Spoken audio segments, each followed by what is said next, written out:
Taoiseach, I think it's important to take this opportunity to bring a bit of balance into the discussions around the visit of the US President and his wife, given the almost unprecedented slobbering over them that the nation has been exposed to over the last number of days. And it's really hard to know which is worse, whether it's the outpourings of the Obamas themselves or the sycophantic fawning over them by sections of the media and the political establishment. We've had separate and special news bulletins by the state broadcaster to tell us what Michelle Obama and her daughters had for lunch in Dublin, but very little questioning of the fact that she was having lunch with Mr. Tax Exile himself. We had very little challenging of the fact that she's glad to be home, a country that she's been in less than a week and that her husband has very tenuous links in. And of course, the biggest irony of all, the protestations of Obama himself in his speech to the children in Northern Ireland about peace, when he said, "Those who choose a path of peace, I promise you that the United States of America will support you every step of the way. We will be the wind at your back." Now I ask you, is this person going for the Hypocrite of the Century award? Because we have to call things by their right names. And the reality is that by any serious examination, this man is a war criminal. He has just announced his decision to supply arms to the Syrian opposition, including the jihadists, fuelling the destabilisation of that region and continuing to undermine secularism and knock back conditions for women.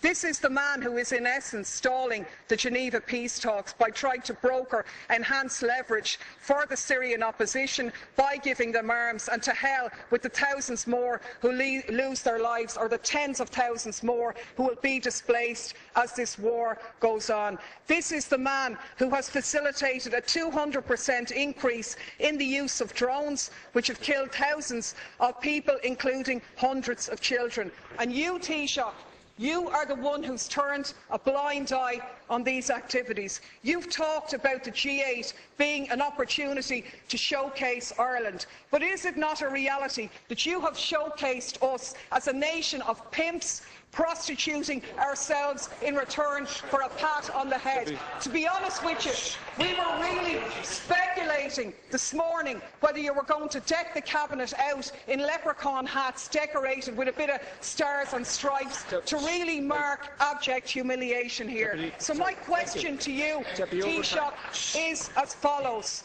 What steps are you going to take to follow in the correct statements and the correct decision of your colleague Taoiseach Eamon Gilmore, who voted against the lifting of the arms embargo in relation to Syria? What steps are you going to take to ensure that no weapons for Syria are going to go through Shannon in breach of our international laws on neutrality? What steps are you going to take to showcase this country not as a lapdog of US imperialism, but as an independent nation with an independent foreign policy which takes a lead in international diplomacy to outlaw the use of drones, the favourite method of extermination of your friend Mr. Obama? On the Taoiseach. Quiet, please.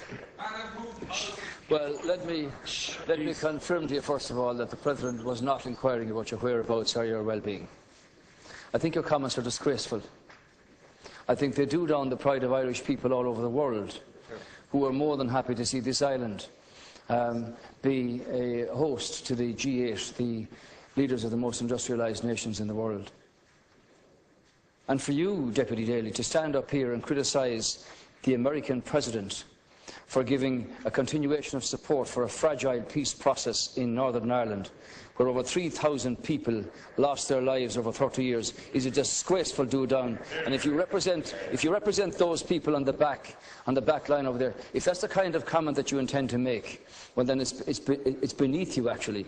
Even those of your predecessors in their brilliance never matched what you've just said here. Let me remind you that the communities in Northern Ireland and the politicians from administrations in this House here, of all governments, together with British governments and Northern Ireland politicians and Northern Ireland communities, have put together a very fragile peace.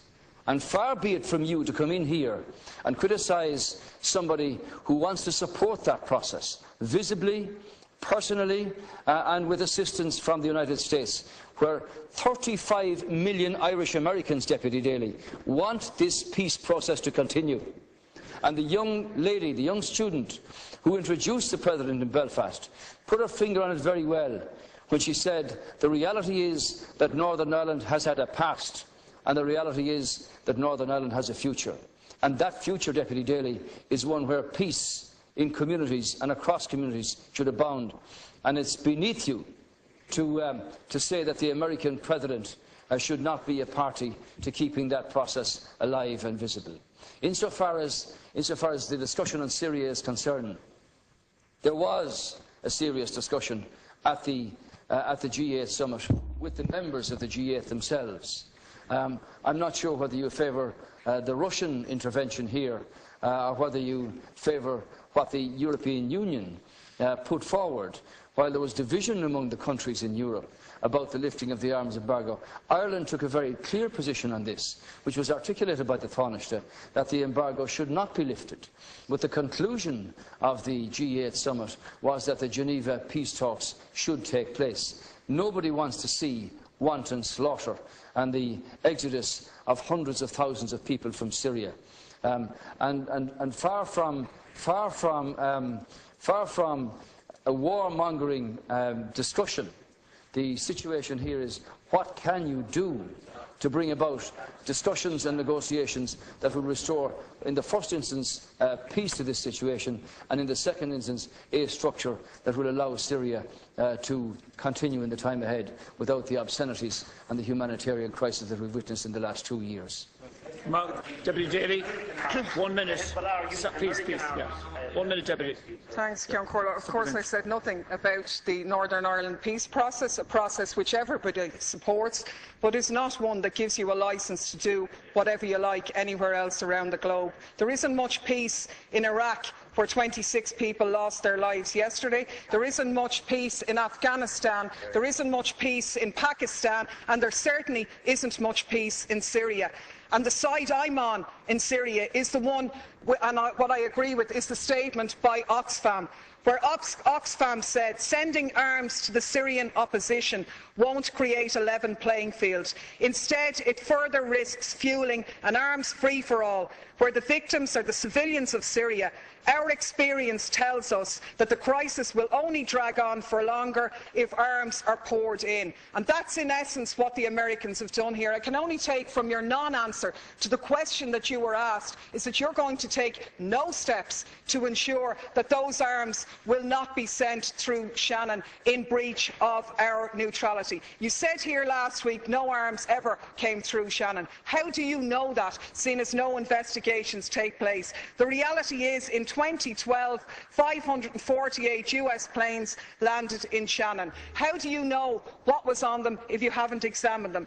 Your Minister for Transport revealed in a parliamentary question that 239 civilian planes landed in Shannon, where they sought permission because they were carrying munitions of war or dangerous goods on a civilian aircraft. What steps are you going to take to intervene in this situation? And the last point I'll make is that people in this country are very fond of our American brothers and sisters, and I think we stand far more shoulder to shoulder with them by making valid criticisms of their president, who has broken his election promises, rather than just pimping this nation as a tax haven for their corporations. I'm sure the Americans would far prefer if their multinationals paid their taxes at home rather than offshore here, so they could develop their health care, so they wouldn't be wasting money on arms being sent to slaughter people in other countries. Thank you, Deputy.